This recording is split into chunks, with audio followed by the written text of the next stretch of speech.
Days after the EFF's Pay Back the Money protest, ministers in the security cluster held a special media briefing about how they would beef up security in Parliament, a plan that possibly set in motion the events of November 13th. Despite critics questioning whether the executive has any business interfering in the security matters of an independent Parliament, the Defence, Police and State Security Ministers took it upon themselves to protect the legislature. Wake up. We are the first line of defence of the Republic of South Africa and its institutions. And equally, we will be the last line of defence. Do not want to get into the specifics, but one of the measures that were put in place is the question of an overall contingency kind of plan that we should be in a position ourselves as the South African Police Service, for an example, to deal with a circumstance of this nature swiftly. It did little to deter the bad behaviour in the House, and the Deputy President became the EFF's next target. You are the one who wrote emails and instigated the killing of 34 people. And I think you are responsible, and sitting there, your hands have got blood of innocent people who died in Marikana. If you are not going to withdraw that, you have therefore to leave the House. In terms of which rule is preventing us to say that Cyril is a murderer? On a point of order. On November 13th, the day of the eNCA debate, it all came to a head. Police stormed the chambers late that night after an EFF MP refused to withdraw a defamatory statement. The president of the ANC is the greatest thief in the world. Honourable member. I'm not going to withdraw. Honourable he is a criminal. He is a thief. Honourable member. Even South Africa knows very well that their president is a thief. Honourable member. I'm not going to withdraw. If you are not prepared to withdraw, then you must leave the podium.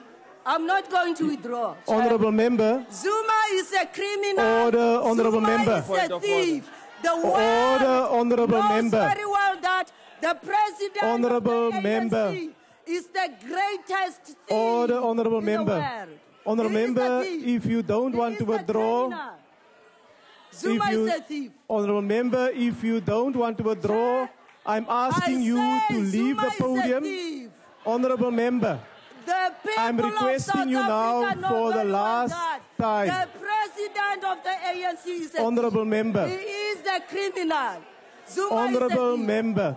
I'm not going to withdraw. Then you must leave the podium, honourable member. And you must I must finish my speech No, first. honourable member. I'm not going to withdraw.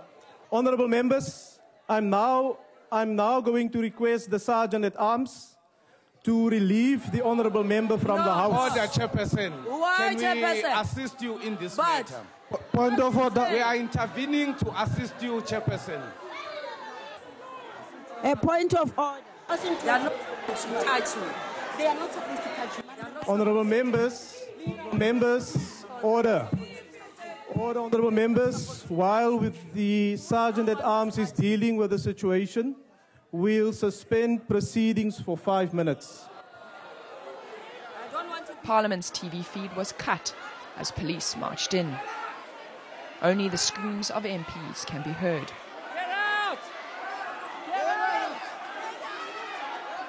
But one guest in the gallery caught the brawl on their cell phone.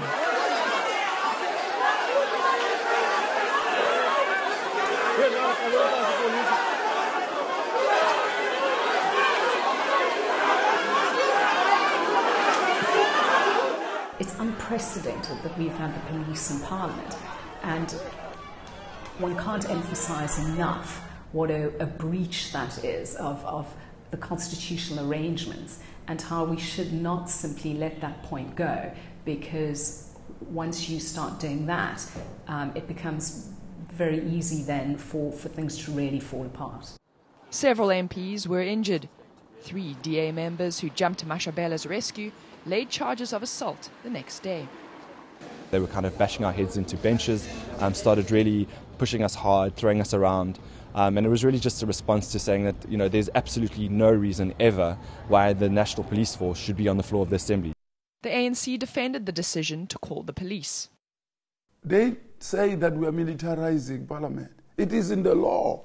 When they swore the oath of allegiance to the Republic, when they were made members of Parliament, they said they will obey the Constitution of the country and all other law.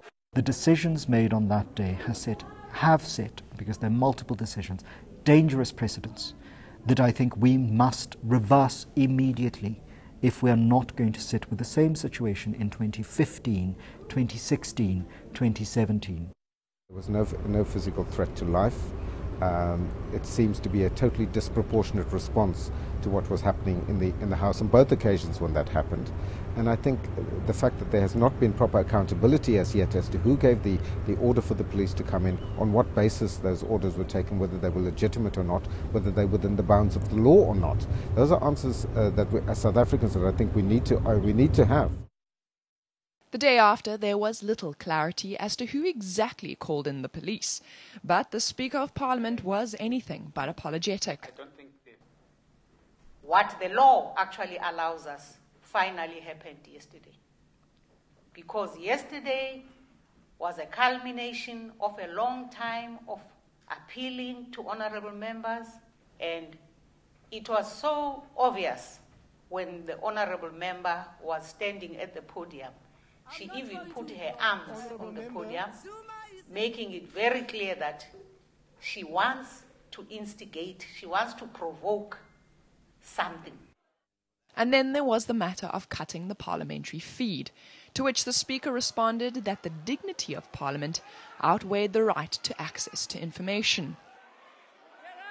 We are looking at ensuring that we protect the image and the dignity of Parliament.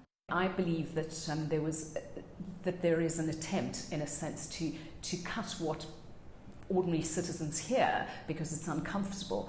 And certainly we know from reports in the media that the police were called in ahead of the session on the 13th of November, just in case there was any fracas in the House. Now that has to be unacceptable.